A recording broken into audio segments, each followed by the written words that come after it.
बिस्मिल्लाहिर्रहमानिर्रहीम। मकबूल नूर hand writing trainer.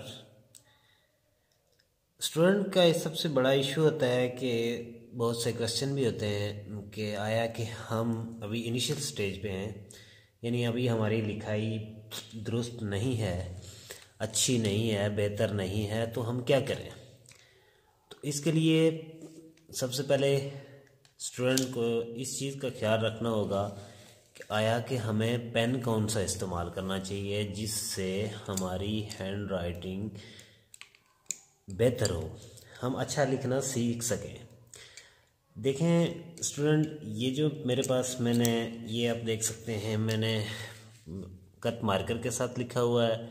इसके साथ ही ये नीचे मैंने पेन के साथ लिखा हुआ है और साथ ही मैंने बॉल पॉइंट के साथ लिखा हुआ है और नीचे मैंने लेड पेंसिल यानी कच्ची पेंसिल के साथ लिखा है। तो देखें स्टूडेंट, जब आप मार्कर का इस्तेमाल पहले दिन से स्टार्ट करेंगे तो आपके लिए मुश्किल हो जाएगा।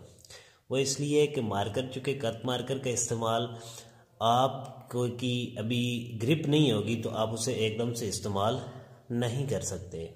इसी तरह बॉल पॉइंट का जो इस्तेमाल है वो भी आप एकदम से नहीं कर सकते, चूँकि यहाँ इसके अंदर बॉल होती है, वो आपको आपकी ग्रिप जो है ना, ग्रिप में आपकी मदद नहीं दे सकती। तो इसी तरह पेन का इस्तेमाल जो है उसमें भी रेज़ का कोई ऑप्शन नहीं है। वैसे रेज़ तो नहीं करना चाहिए बच्चों को, लेकिन फिर भी पेन का जो है ना, पेन से भी ज़्यादा बेहतर देखें, ये कच्ची पेंसिल के साथ लिखा हुआ है।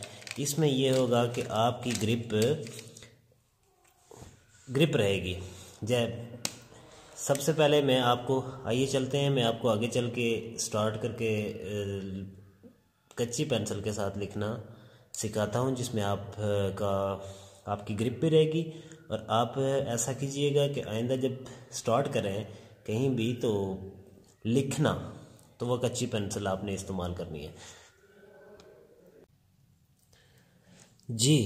तो मैं कच्ची पेंसिल के साथ आपको लिख कर दिखाता हूँ। हम स्टार्ट करते हैं। देखें, यहाँ लिखते हैं, क्या आप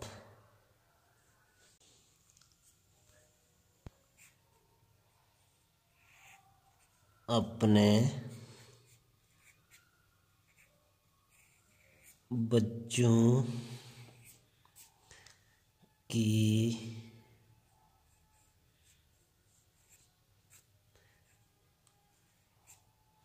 लिखाई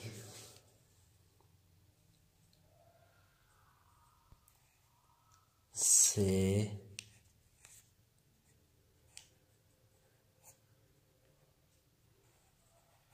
परेशान